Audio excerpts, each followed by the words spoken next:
That's the deal. Here's the park. Let's go.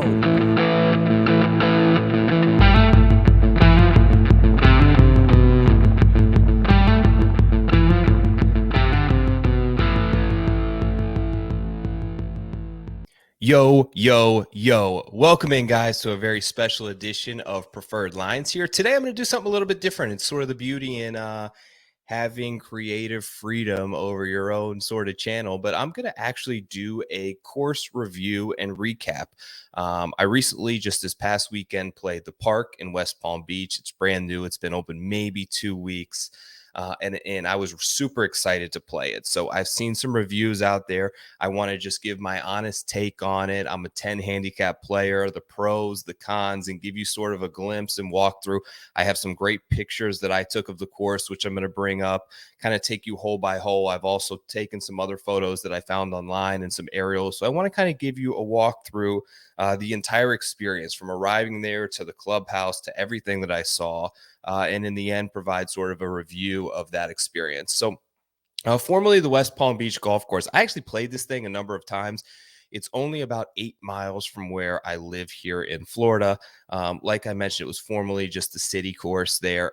It was poorly maintained. The design was terrible. It was just basically sand and a few improperly manicured greens and fairways.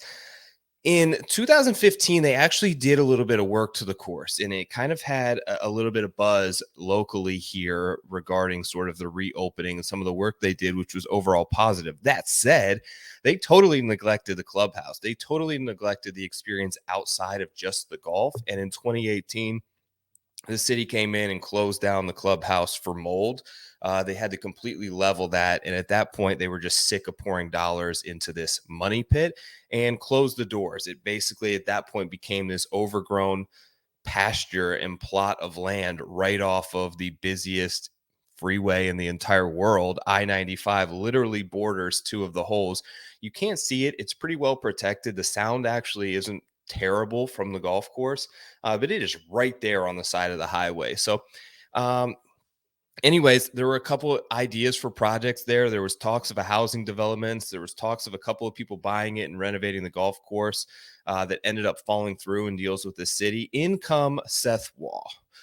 Seth is the CEO of the PGA of America. He put together a group of, I believe, upwards of 30 investors that came in and just wanted to make this place awesome. So they bought the course. They agreed in a lease deal with the city of West Palm Beach to lease the land, and in turn would do some sort of profit and revenue sharing back to the city.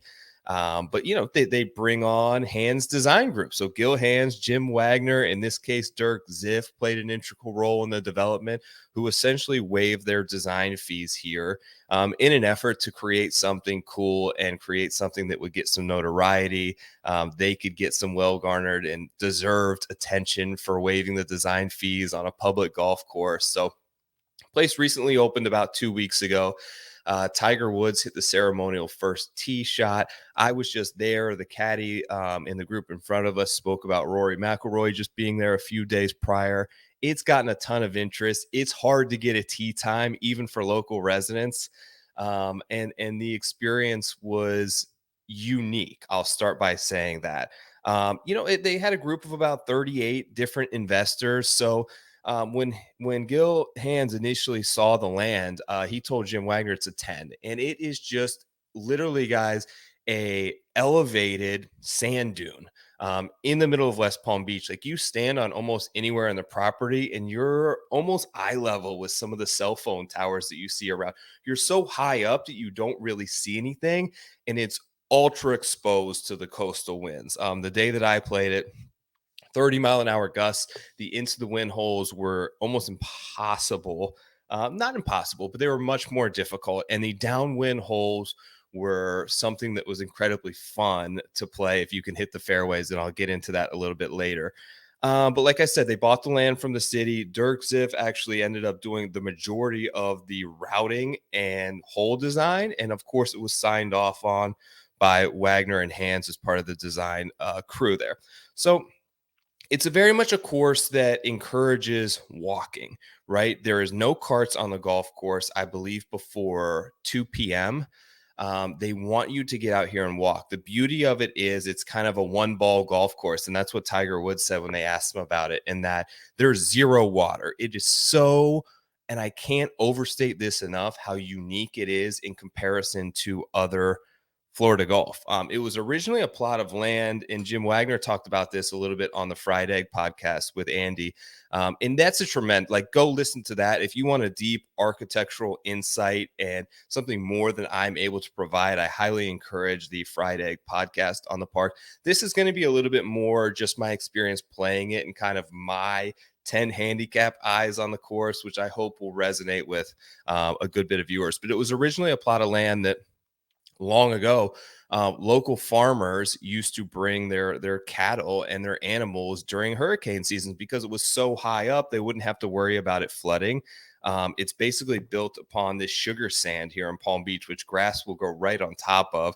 Super wind exposed, like I mentioned, and very different in the sense of there are no borders. Like their designs in some of the clubhouse have this saying open golf, and I couldn't really figure it out when I went to check in, but I assume that it's just in reference to like the magnitude of the place. There are no borders. There is no out of bounds. There is no water. You are either in the fairway or you are in these massive, massive sand bunkers. I'm going to bring you in just a couple of pictures here of my experience. So this is the clubhouse. This is a view back from basically the first tee into the clubhouse here. You have this sort of big area, which is like a lunch spot on this side, big patio. The pro shop is, so I wasn't real thrilled with the inventory in the pro shop. They only had maybe, I think Adidas and Scales were the two brands that they carried. Not a ton of stuff there. I would assume that this eventually takes bigger shape and creates a little bit more options for someone, because I was excited to sort of purchase some gear and there just wasn't a ton of options. It was very new in the sense. And part of that I noticed with the staff as well. There seemed to be some I won't call it confusion. I just mean there was like a learning curve where it was a lot of brand new, fresh, young employees who seemed naive in a sense, and it was overstaffed probably around the sort of carting and drop off area, which is a good thing. But there did seem to be some confusion in regards to responsibility. Is like we had a hard time just figuring out where to check in and getting to the cart. Here's a video. I'll play it briefly here that I took basically on my very first walk in, so you can kind of see how it is walking into the place. All right, we made it. We're at the park.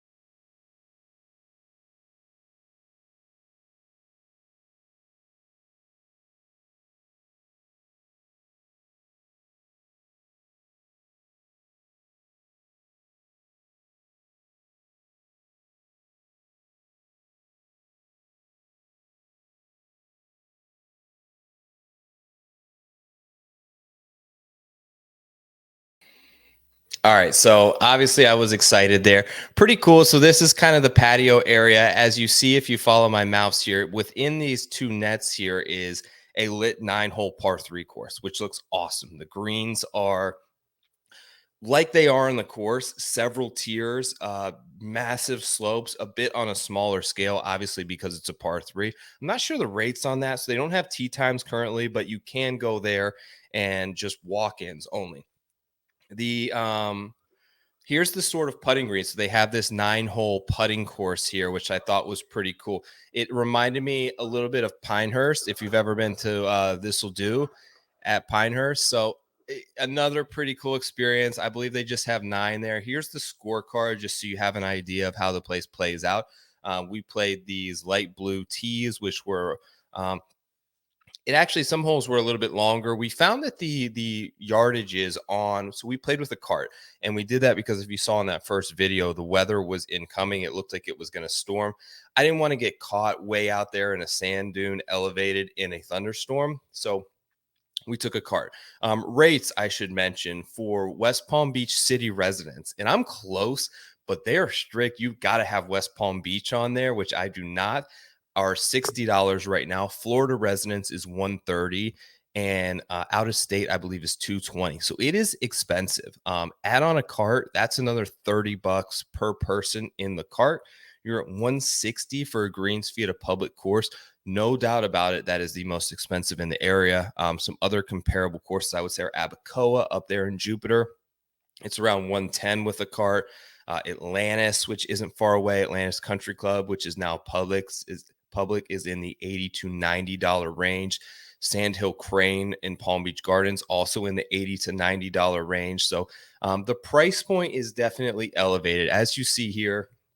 The front has 3 par 3s on it, which is a bit unique, 2 par 5s, but that'll get you to a par 35 and then a traditional par 36 on the back. Your opening and closing holes are both par 5s, which I really like. This closing stretch, which we'll go over later, is super awesome. My favorite 4 holes on the course. So 15 is an uphill par 5 that is a very creative design for a short par 5. 16 is a drivable par 4. 17 is probably one of the most unique par 3s on the course. And then 18 is also a gettable par 5. This was, so I put in a picture of this. This is my only get from the pro shop. How good is this, right? The old Beatles cover, guys carrying golf bags. So good.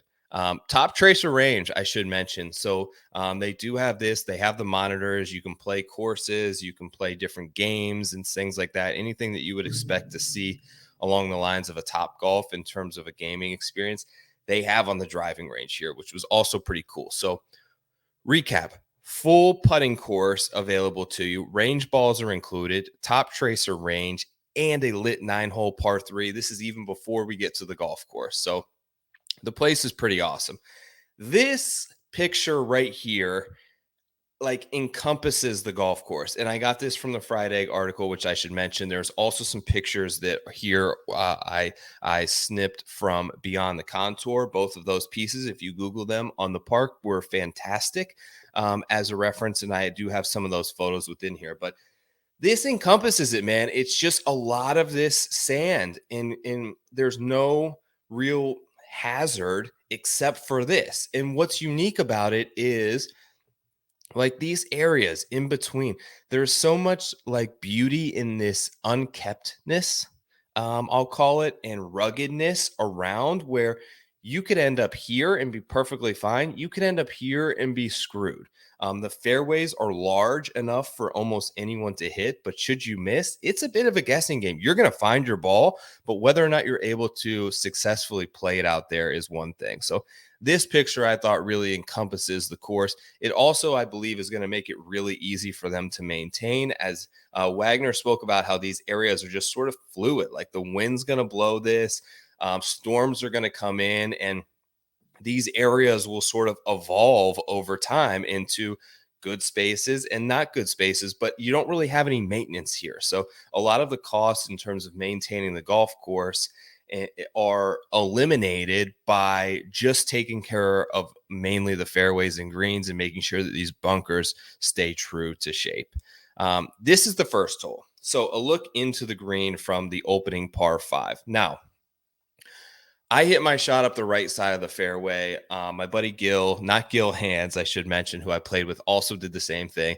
The cart, it's totally blind. So when you're on the first tee, it's a little bit confusing as to where you're aiming and where you're going. If you've never played this place before and you're not directly behind another group, we lost a little bit of our line of sight from back at the fairway. We had about 280, 290 in uphill. I don't think that number was right. So I hit 4-iron and ended up right up in this area just short of the green, which wasn't a bad spot to play from. But I think that number was wrong. I think it was gettable had I taken like 3 wood out here. But you're going to notice, like, you don't see this in public golf courses. The magnitude of this hill right here, I got a view from behind. So I was coming up here from somewhere in the fairway. You don't really see this hill until you get up here, but this false front that protects the pin is intense. It welcomes you to this place, and you immediately, right off the bat, get a sense of the fun and design and the difficulty that you're in for. Like, it's not the shot. This is a straight ahead golf shot to a fairly easy green, with the exception of this. Like, you don't make it up this hill and you end up in this bottom section. You've got a mini putt type approach with a putter that's 8-9 feet directly uphill into your face. Intimidating layup here with that just over. I had like 56 yards and I was able to just kind of clip it onto this hill. 2-putt par. We both made par. Move on to the second hole. All right, this is the third hole. I'll get to that in a second. The second hole, so this is immediately into the wind. The second hole reverses back down this side here. It's only about 350 yards. I hit the longest 3-wood I've ever hit in my life. And this is where you immediately get the sense that this place is different. If you hit the fairways, it rolls out like Royal Melbourne type rollout. Like, it is very Sandbelt-esque and Linksy-esque in a sense, where if you're on the right path, you can hit a 300-yard 3-wood. I'm not even kidding. Like, the ball rolls 80 to 90 yards. The second green is extremely narrow. It's about 80 yards deep. You've got to be on these sort of different tiers. Tough shot, like incoming. If you get out of line, you can find it in any of this stuff in here, but it's very tough to judge how you're hitting out of it. This stuff is like walking on the beach with golf clubs. Like, you don't want to be searching in there for your ball for 50 yards because you're going to be tired leaving it. This is the third. This is me walking up to the third green. So I thought this hole was really sort of cool here. And just to kind of give you an idea of some of the elevation.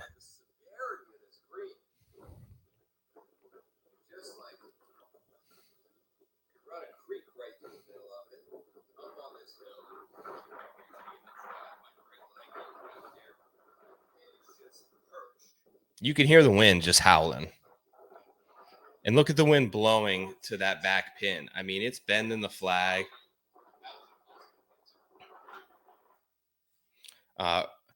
Pretty cool. So this is another photo that I took here of the third green, kind of looking back. You obviously have that big American flag, which is really cool to see. But these photos don't really do justice to the different tiers, obviously, on this green. Here's the tee shot.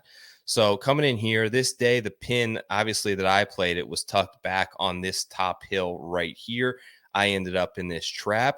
I thought I hit a great shot out of this trap. It rolled over to the back into another hidden deep 8-foot sand trap in the back of it. And that is a concept that I saw so much on this course, is the idea of sort of hidden bunkers. You get to so many of these holes and you look back from the green and you think, wow, like, I would have played this quite differently had I known.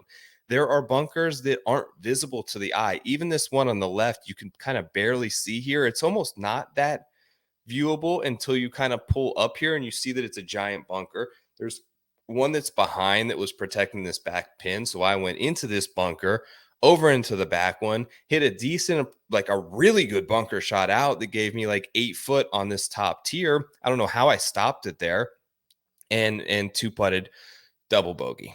But pretty cool golf hole. Here's the fourth, another cool hole, a longish par 4 here. So basically, some of these photos, these are the beyond the contour photos. So I will say that a lot of these, and I think a lot of the ones from the fried egg, were taken before this place was quite open and ready yet. It looks much better than this. It is greener. It just has a bit, like, you play it today and it's going to look better. Here's the flag. So immediately what you're thinking is, I don't want to be left here. I'm going to aim my tee shot somewhere around here in like the 250-yard mark. That's kind of what this hole tells you to do from the tee. But you get up here, and this is what you're left with. You're left with a completely blind uphill second shot protected by these bunkers, where not only can you not see the hole, you can't see the green. So these things are so slopey, guys, and there's different areas that will sort of funnel toward it and areas that will funnel completely run off the green into shortly mown areas. And you don't know until you're actually up there what you're dealing with. So actually, if I go back, the play was to probably come in here from the left side. Now you have a bit more of an awkward angle in of not a straight shot, but at least you can see what you're coming into. And here's a better view here. So this was that shot up the right where I play that gives it's completely blind. You can like look how deep and big this green is and how much space you actually have there that you don't feel like you have on that second approach shot unless you're over here. Um, and then you get kind of an awkward angle in, but at least you get a clear view. So playing this hole again, I would definitely try to end up on this left side. That said, the guy who I was playing with did end up in this, and this is a steep ledge. It's just bright and difficult to find a golf ball in the sort of the bright white sand there. Okay, this is the par five. I'm sorry, the par three third. It's the longest par three. It played about 210 yards. It is actually a hole that Jim Wagner talked about. You kind of in a front pin, which we had, you kind of want to land it short and it will kick up to the green because it's a downhill into it. And there's a little bit of a funnel. Left side, if you're playing here, is much easier because you can kind of putt uphill versus right side putting downhill. You can end up rolling one just barely past the flag and it will come sort of all the way down here. So very unique hole there. Okay, this is going to be number 6. So this is your first look at sort of a shorter par 4 that you can kind of go for. Now, this is a look back from the tee box. Here's the pin, right? This is the bulk of the fairway right here. And this knob right there where my mouse is going is so pronounced. This picture does not do it any sort of justice. If you could hit beyond that mound here, it's going to kick everything sort of right between these traps and down toward the green. If you're on the right side of it, it's kicking you all the way over here. And like I mentioned, the rollout is something I've never played before ever. Not only in Florida, like ever have I played a course this firm and fast. It's going to kick you all the way down here, and then you've got a blind shot back into the green, which I ended up having and made a nice 4. But like I mentioned, if you hit that side of the hill over here, it'll kick you right down here, and it might even be drivable.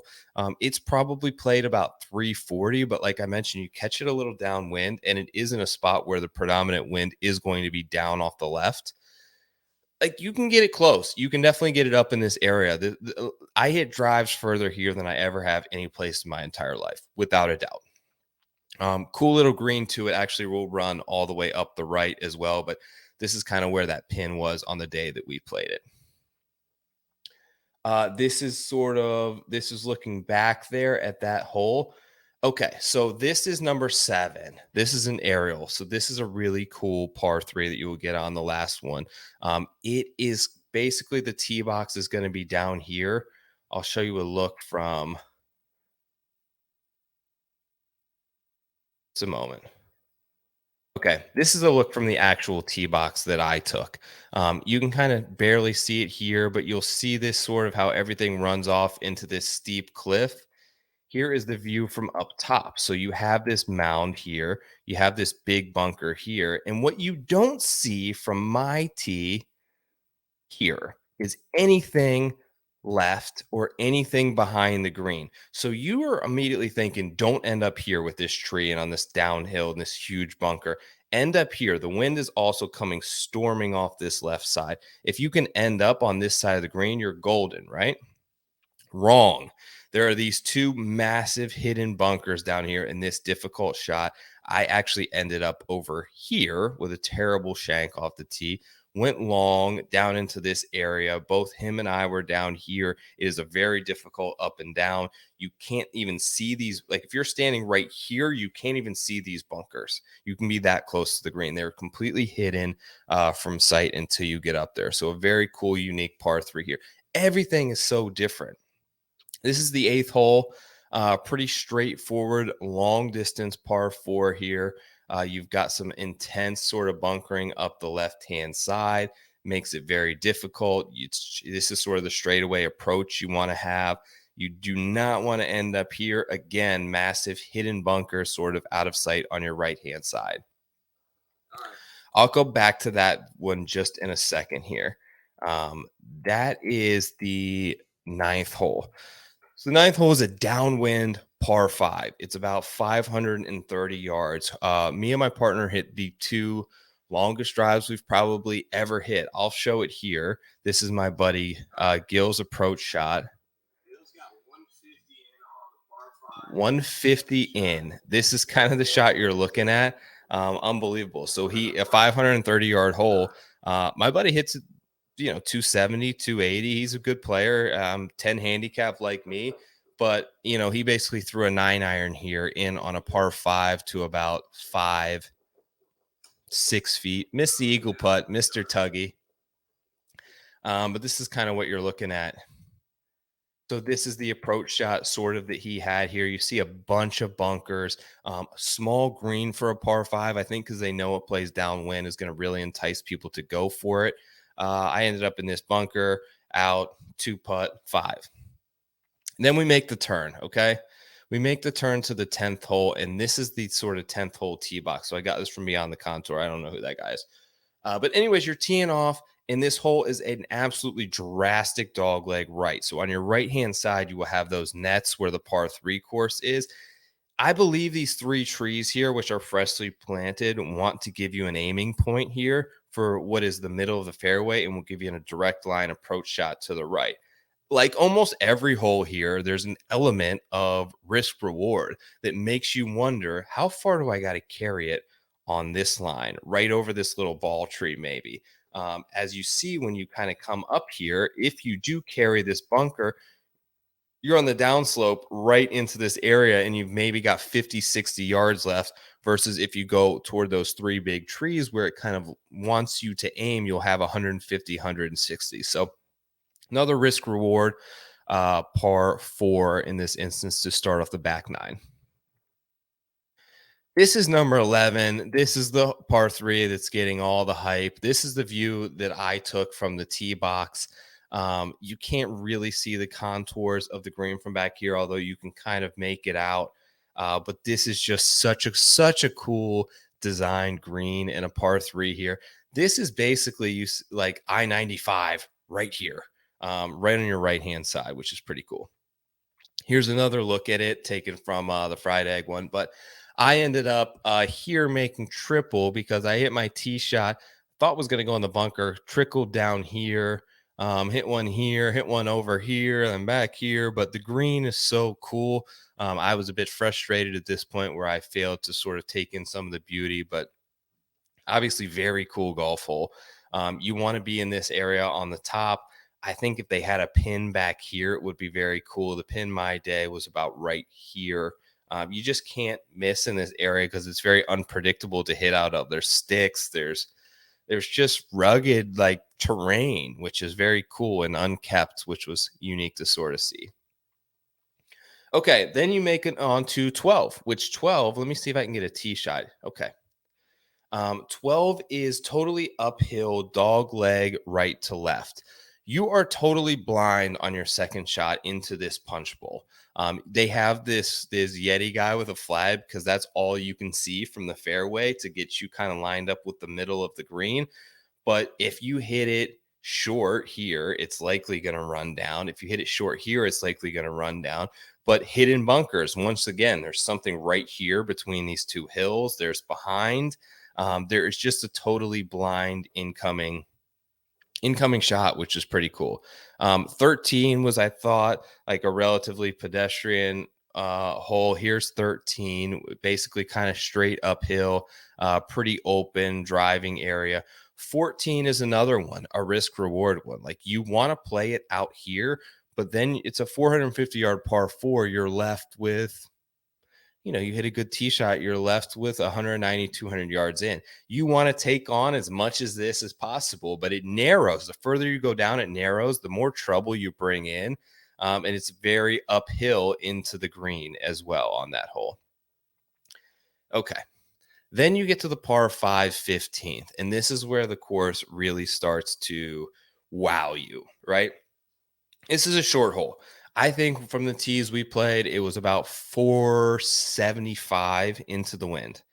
Now, your tee shot is just a bit downhill. You're kind of just aiming at this trap here and trying to hit something directly in front of it, which isn't that difficult to do. The intrigue comes in the second shot. Here's a look from sort of the right side. It's totally blind, as you can see, severe uphill. But from the center of the fairway, you're basically trying to catch a peek of the flag over this massive hump. And this hump is probably the most, I'll say it's the most unnatural piece. It does tend to give off a little bit gimmicky vibes, like it felt a little Tobacco Roadish, where it's just unnatural and so wild that you realize that it couldn't possibly have been there and had to be sort of man-made and created. So when you're down in this area, you see this big hump here and this huge hill, and the pin is barely poking up behind that. Like you're left with, let's say you're left with 220 yards, but you have no idea what's beyond that hill unless you've played it before. But the problem also is the layup. Like the layup here is so, you're in front, all of these bunkers. Let me show you one more. All of these bunkers that come in around here are all at like the 100-yard mark.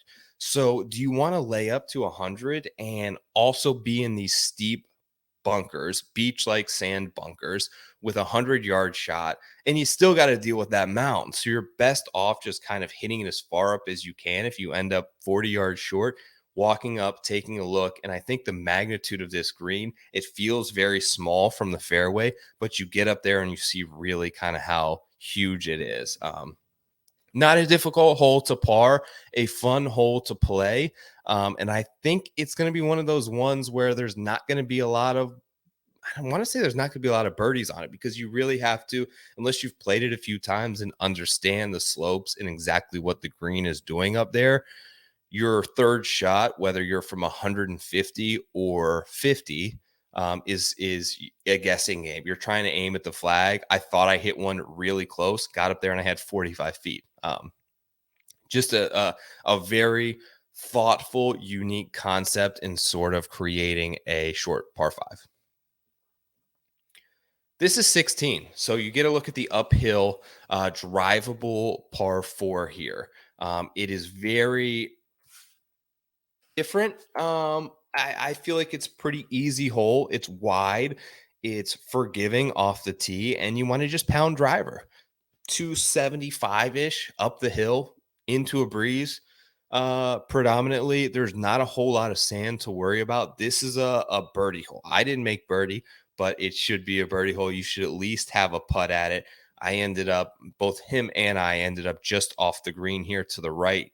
He was like green side. I was a little further back. Hit my chip that just trickled over the green, two putt. He two putted for par as well, but a birdie hole for sure. Nice hole to get a birdie on coming in. 17. This is a cool shot. So here's the tee box here. This is the green on 17. Now, immediately what you're sort of seeing from the tee is something a little closer to this, where you're like, man, I don't want to be in this bunker. It's straight downwind. You don't want to leave anything short, is what you're thinking when you see this, because you don't want to deal with this up and down bunker shot. Now, that said, just beyond the green, this thing careens off a valley straight into that big banyan tree back there. And banyan trees are just 100 roots. They're everywhere. If you are just long of the green, which the person I was playing with was, it's almost an impossible shot because you're coming off basically roots, and you've got to hit something to the top of this green, which then slopes completely away from you. It's very, very easy to make 4, and also pretty easy to make 5 if you're behind. Really, if the miss is kind of in here and you have an uphill bunker shot to a green that's sloping uphill as well, it's not a tough bunker shot. So the miss really is short versus long, but that's where this thing sort of can trick you from here. Now, this is elevated, but you think, okay, I've got all this room, maybe to the right, bail out, maybe a little long. Don't be short. It's actually quite the opposite once you play it. 18 tee box. This was in much better shape, by the way. So they were still doing some work when this photo was taken. It's a little further back than this, but you basically have a pretty good aiming point of this tower and this big tree here. You are a downwind par five, so it's just bombs. It's bombs away. I hit one of the longest drives I've ever hit in my life and didn't catch it that good. It's about 530 yards. We each had I hit 7 iron in. I think the guy I was playing with hit 8 iron. Like it's so firm. I shouldn't even feel good about it because it's going to roll 100 yards if you hit this fairway. It's so like I've never played anything like it. It's like hitting your driveway. This is the approach shot in. And another sort of great example about how they sort of trick you and you can't really see bunkers. There is a huge bunker right here to the left and one behind as well. So you have no idea those are there until you get up. But if you can end up here in the middle of the fairway, like I said, you're going to have 175 yards downwind. It's a 6 or a 7 iron and two putt for birdie, which is exactly what we did. It was a fantastic day. The weather, we got extremely lucky. So I want to mention that they did do a good job in a sense of keeping the pace of play. It is a one ball golf course, and I really mean that. You can't lose a ball. It's all sand. Now, sometimes it's hard to find in the sand if you're playing a white ball because the sand is so bright.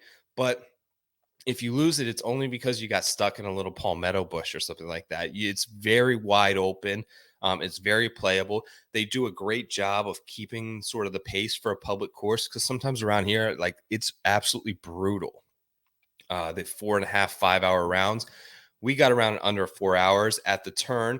Since it was just the two of us, one of the marshals actually let us play through a couple of groups on the 10th tee. We weren't really up their ass, but we didn't have to say anything, which I thought was cool. Like the guy automatically stopped them, saw that they were in front of a twosome, let us play through, and boy, were we thankful because when we finished up about 10 minutes after we got in, we saw that group was on 14 while we finished, and lightning. We were threatening it all day. It came down, the horns blew. We would 100% not have been able to play. So final sort of thoughts in a review. Here's sort of the cons that I have and some things that I think could maybe be critiques. Like I mentioned, it's very bright. And that sounds like a weird thing to say, but it's hard to see your ball because you don't have anything really on the horizon because you're so elevated that you just have the whiteness of the sky and the clouds and then all this white sand. There were so many times when me and the person I was playing with were, did you see that? Like, keep an eye on this. And you just don't see the ball. Um, the price, okay, I was okay with the price. I would pay it and I would play it again. I think it's a premier golf course, and it's worth it. But this notion that it's sort of a charitable cause to get kids in the area of West Palm Beach, and it's not in a great area outside of the course, to be quite frank, to get these maybe lower income level people a chance to play elite public golf. I'm not buying it. If you're a Florida resident and you're going to pay $160 to play there, you play once a week and that's 9, 10 grand a year. You're going to spend a country club membership. If you want to play twice a week, you're better off with a $15,000 country club membership to play unlimited golf. If you want to play twice a week. So you have a young kid that's super into it and you want to send him here on Saturday, Sunday to improve on his game, be prepared to shell out upwards of $300. It's not that. I don't think it has to be. I just, some of the marketing behind it, maybe it's just locally has been pushed toward this narrative of we want to create accessible, great golf for anyone in the public. And I don't think that's quite the case. It is, you have to have money to play here, right? The tee times are hard to get. And it's the most expensive public course in all of Palm Beach County, if not all of South Florida at this point. So totally open. I'm okay with it, but I can see why it could eventually be a negative and a turnoff for some people who aren't used to paying that price, and they come out here and it's 3 times their normal public golf course rate. They may think differently than I do. The pro shop could use some work. It is small. They don't have a ton of great options in terms of polos or hats. That would be another negative, as I am always looking for some good takeaway merch. So I could see some light improvements there would be nice. The pros are immense, immeasurable. Every hole is unique. I was thinking about this place all night after I played it. I hadn't been able to get it off my brain and replaying holes. And just the ability, I think, to stand on a green and look back at the tee box on almost every shot and think, if I knew this when I was on that tee box, how would I have played this differently? You're thinking as you're playing, you're thinking about the next time you're going to play it, which is so cool and so awesome and so unique and different, and exciting. Like it's almost like you're playing mini golf with your friend and he finds the secret sort of tunnel. You hit it in the water and it breaks down and it lands you up right next to the green, but you missed it, right? Because you're thinking about next time I have to remember to hit.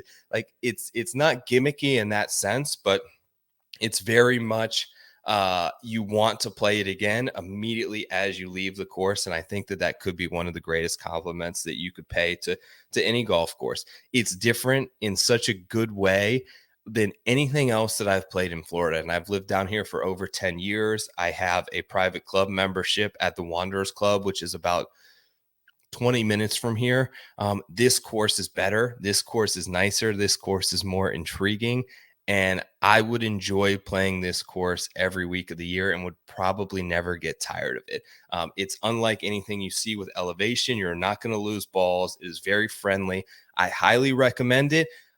My final review on a scale of 10, I'm going to give it an 8.8, which is the highest that I would give any golf course in Florida with the exception of Pine Tree. Number 2 on my Florida big board, it goes Pine Tree, then the park, West Palm Beach, public, accessible. You can get in there for under $200. You can book it all online. A great experience. Caddies required before 9 a.m. I should mention. I hope that you could make it out there. I hope that you enjoyed this long and intensive sort of recap and review of my round. But anyone coming to the West Palm Beach area should absolutely consider making the park a staple during your stay. I hope that you enjoyed this video. Make sure to check out Preferred Lines, which is my podcast that goes on weekly, where I preview actual PGA Tour golf courses and try to figure out who may be best set up to have success, who may win, who may make you some money. Thank you for checking out the show. I hope that you come back soon. Subscribe to the channel. Like I mentioned, if you see anything that you like here today, give it a thumbs up, share it with a friend. Enjoy the park. Have a great week. Thanks, guys.